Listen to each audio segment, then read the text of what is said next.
It was September 25th, 1983. A wooded slope off Clausland Mountain Road in Orangetown, New York. A body wrapped in plastic bags, dumped like garbage. His name was Louis Masguet, a store owner from Pennsylvania who had vanished on July 1st, 1981, carrying $95,000 in cash, worth roughly $300,000 today.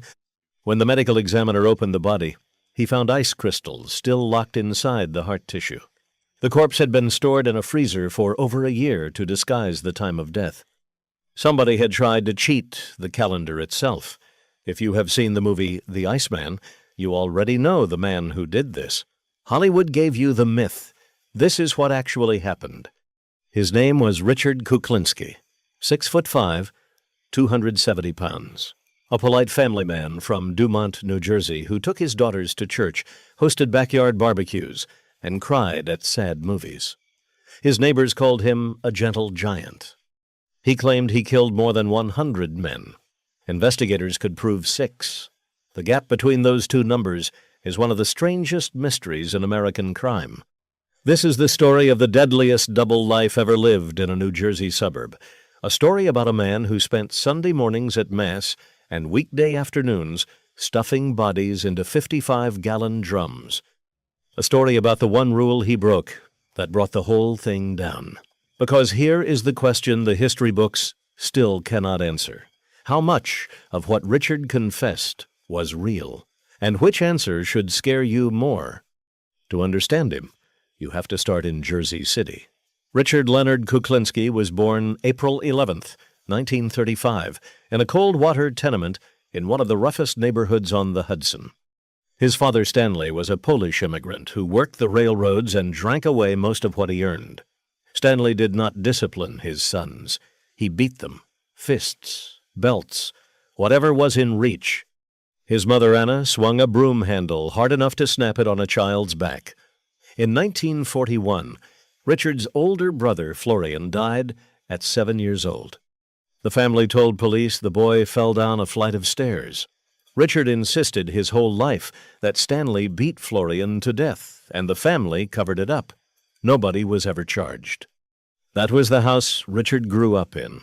Small for his age, poor, bullied. And then he stopped being small. By his early teens, he had absorbed the only lesson that home ever taught him. It is better to give a beating than to take one. In 1949, Richard claimed, he took a wooden closet pole to Charlie Lane, the leader of a small gang of boys who had tormented him for years. He said he beat him to death, removed anything that could identify the body, and dumped it off a bridge in Pennsylvania. No body was ever found. No charge was ever filed. Like so much of his story, it lives in the space between confession and legend. What is documented is this. The bullied kid became the most feared street fighter in the neighborhood. He liked it. The violence ran in the blood. In 1970, his younger brother Joseph raped and murdered a 12-year-old girl named Pamela Dial and threw her body from a rooftop. When an interviewer later asked Richard how he felt about that, his answer was, "Pure ice. We come from the same father." By his 20s, Richard was drifting through pool halls and loading docks, a giant with a hair-trigger temper and no direction. What he wanted was what every broke kid from Jersey City wanted: money, respect, a life on the other side of the river. He was about to find all three, and the price would be paid by everyone who ever got close to him. The first door into that life opened in a film laboratory. In the 1960s, Richard landed a job at a film lab, printing and processing reels for the movie business. It was honest work, with a dishonest opportunity built right into it. Here is how the scheme worked. The lab had the machines to duplicate any film that passed through it. That was the opportunity. After hours, with the right people paid to look the other way, Richard ran off bootleg prints. Cartoons at first.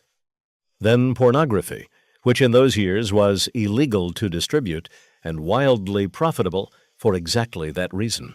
The inside connection was the customer base. The men who bought and moved pirated adult films in New York were connected men, and that pipeline ran straight into the orbit of the Gambino crime family.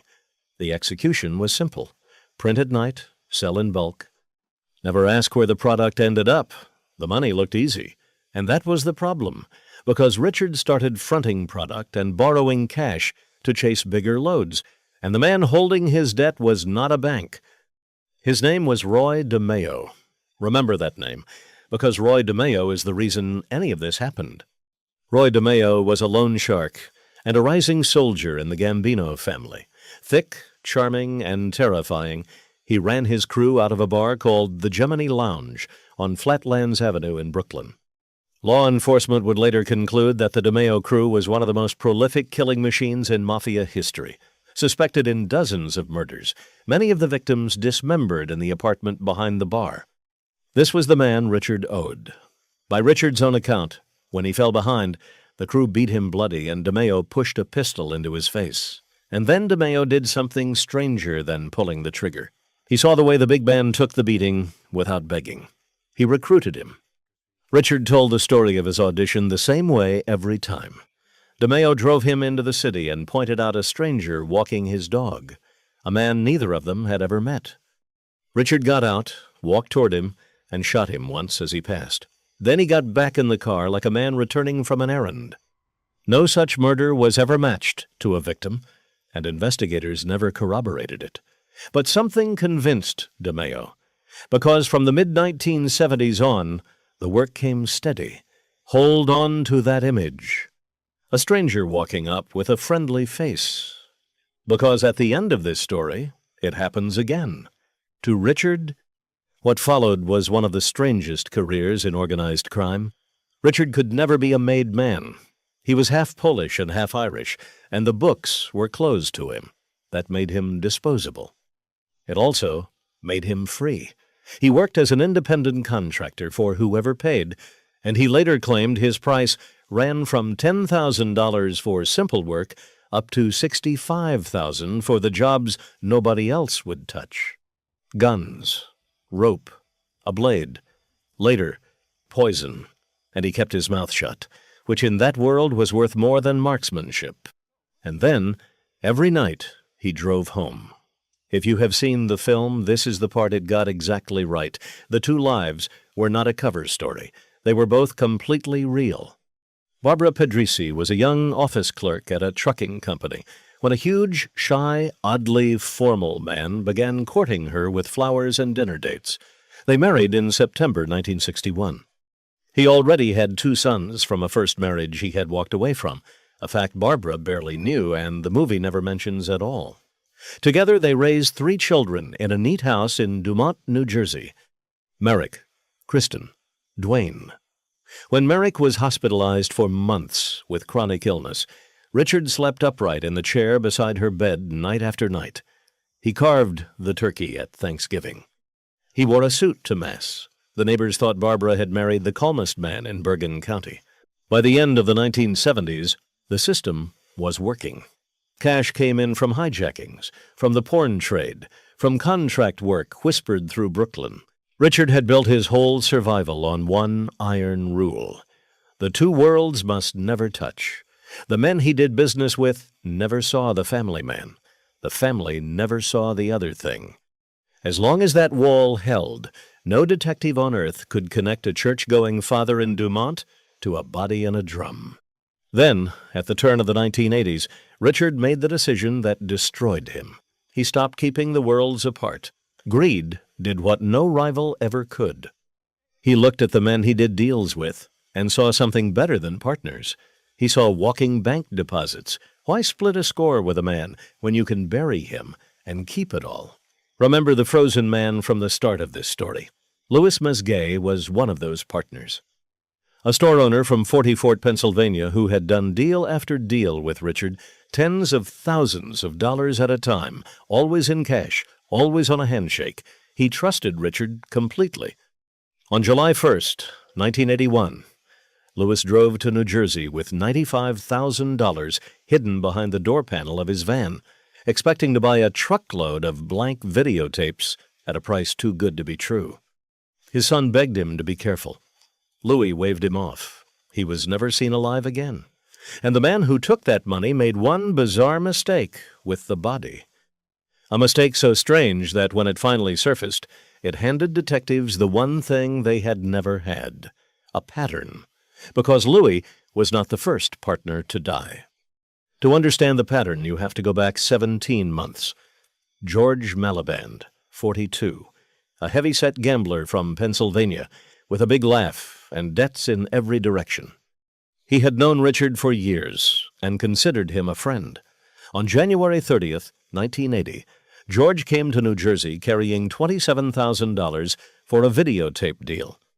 Richard shot him 5 times, folded the body into a 55-gallon drum, and left the drum near the Chemetex plant in Jersey City. It was found 6 days later, on February 5th. When police opened it, they noted the wounds and one more detail. The dead man was too tall for the drum, so his killer had cut the tendons in his legs to make him fit. Here was mistake number 1. George had told his own brother exactly who he was going to meet. For the first time, the name Kuklinski sat in a police file next to a corpse. Louis Masquet came next, in July of 1981, and vanished into a freezer. Then came mistake number 3, Paul Hoffman, 51. A pharmacist from Cliffside Park, with a wife, a practice, and a weakness for a shortcut.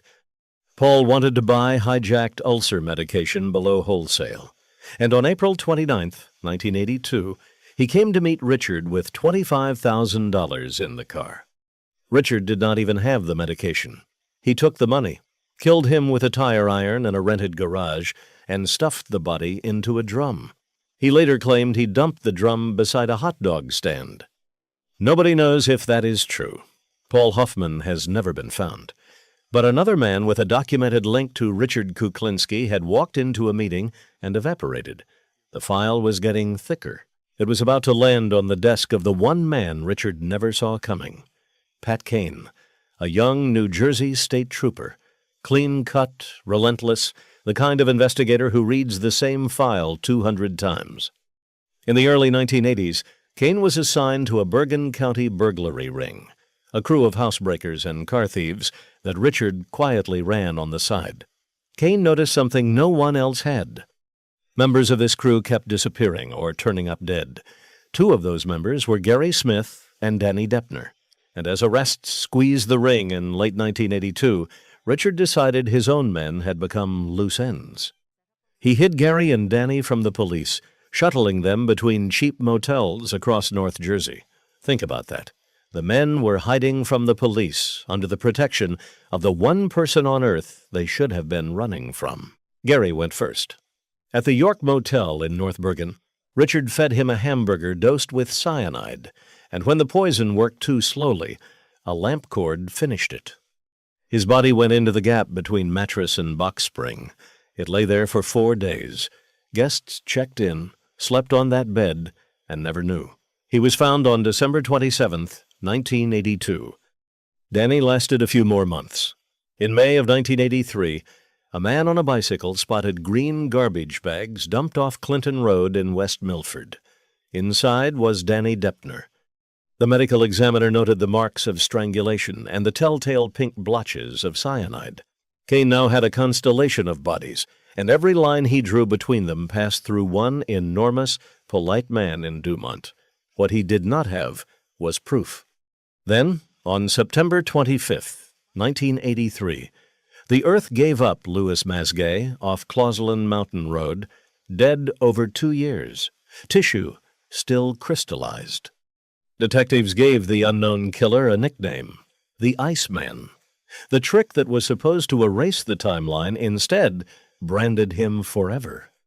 And here is where reality outruns the movie. If you watch the film, you remember the ice cream man. He was real. Robert Pronge drove a Mr. Softy truck, sold cones to children through the window, and used the freezer compartment and a spray bottle of poison for an entirely different business. Richard called him the most dangerous man he ever met. When Pronge asked him for help murdering Pronge's own wife and child, Richard claimed even he refused. In August 1984, Pronge was found shot dead inside his own truck. Richard later said that job was his. The year before, in January 1983, Roy DeMeo himself had been found dead in the trunk of his own car in Brooklyn. Richard claimed that one, too. Investigators never believed him. The Gambinos had their own reasons to silence DeMeo. But notice what was happening. Everyone who connected Richard Kuklinski to anything was leaving the earth. By 1986, the state of New Jersey formed a task force with the Federal Bureau of Alcohol, Tobacco, and Firearms and gave it a name, Operation Iceman. They had the pattern. They had the nickname. They had nothing a jury could touch. To take him, they would need Richard to open his mouth in front of a microphone, which meant somebody had to walk up to the most paranoid killer in America and become his friend. His name was Dominic Polifrone, a federal agent with the Bureau of Alcohol, Tobacco, and Firearms who had spent years undercover among hijackers and gun dealers, a Jersey guy who could talk the language because he grew up beside it. The task force built the trap like a scheme Richard himself would have admired. The opportunity was Richard's endless appetite for cyanide and new scores. The inside connection was the cruelest twist in this entire story. Phil Solomeni, a store owner in Paterson whose shop had been a den for thieves for decades, was the closest thing Richard had to a friend. Nearly everyone else who ever got close to Richard was dead. Facing pressure from investigators, Solomeni opened the door and vouched for the stranger. The one man the Iceman trusted sold him. In September 1986, Polifrone, working under the name Provenzano, shook Richard's hand at Solomeni's store. For weeks, the recorder under his clothes caught the calm, friendly voice of a Dumont family man, explaining how to put cyanide on a man's food, how a spray in the face drops a target on the street, how a body in a drum stays gone. The execution of the sting came down to one fake job. Together, they planned to lure a wealthy young man into a cocaine deal, feed him a poisoned egg sandwich, and split his money. The problem for Richard was that the rich kid did not exist, and the cyanide Polifrone promised to supply was powdered quinine. On the morning of December 17th, 1986, Richard took delivery of the fake poison and drove home. The task force could not risk letting him test it. As he and Barbara pulled away from the house, unmarked cars sealed the street in front of the quietest driveway in Dumont. It took a swarm of officers to drag all 6'5" of him out of the car while his wife screamed. The film staged this scene almost exactly the way it happened, right down to the ordinary errand it interrupted. The neighbors stood on their lawns and watched the gentle giant disappear in handcuffs. The fall was total. In 1988, a jury convicted Richard of murdering Gary Smith and Danny Deppner, and he took a minimum of 60 years. Rather than face more trials, he then pleaded guilty to killing Louis Masgay and George Maliband and collected 2 more life sentences. He confessed to Paul Hoffman on camera. And in 2003, he pleaded guilty to 1 more, the ambush of NYPD Detective Peter Calabro, cut down by shotgun on a snowy road in Saddle River on March 14, 1980. Richard swore the man who hired him for that job was Sammy Gravano, the most famous Mafia turncoat in America. Prosecutors indicted Gravano on his word. The trial never came. Time was about to run out on the Iceman in the strangest possible way. In prison, Richard became a star. HBO put a camera in front of him in 1992, and again years later, and millions watched a grandfather describe murder the way other men describe fishing trips. Barbara divorced him in 1993. On March 5, 2006, Richard Kuklinski died in a Trenton hospital at 70, weeks before he was due to testify against Gravano. The charges against Gravano were dropped. His family suspected he was poisoned to keep him quiet. Officials ruled the death natural. Even his ending is a question mark. So what was true? Courts and confessions account for 6 victims. Richard claimed more than 100. Polifrone, the agent who knew him best, later said he would go as high as 15, maybe. The Iceman's greatest weapon was never the freezer. It was the story. Which brings us back to the movie. The film got the core exactly right. The double life was real, and Dumont, the church pews, Today is her birthday, a blessing for all. and the birthday parties were not a disguise but a second, sincere existence. Roy DeMeo, the Gemini Lounge, and the world of Gambino contract work were real. The ice cream truck partner was real, and so was the freezer trick that gave Richard his name. The arrest outside his home happened almost as staged. But the film also compressed decades into a blur, invented targets and confrontations that never happened, and quietly erased his first marriage and the 2 sons he abandoned. Its biggest distortion is the most seductive one. The movie shows a man whose violence never touched his own home. Barbara later described the truth. Rages, smashed furniture, broken bones, decades of fear behind that neat front door. The film protected the exact myth Richard spent his life selling. That is the real lesson of the Iceman. Evil rarely kicks the door down. Mostly, it drives home for dinner at 6.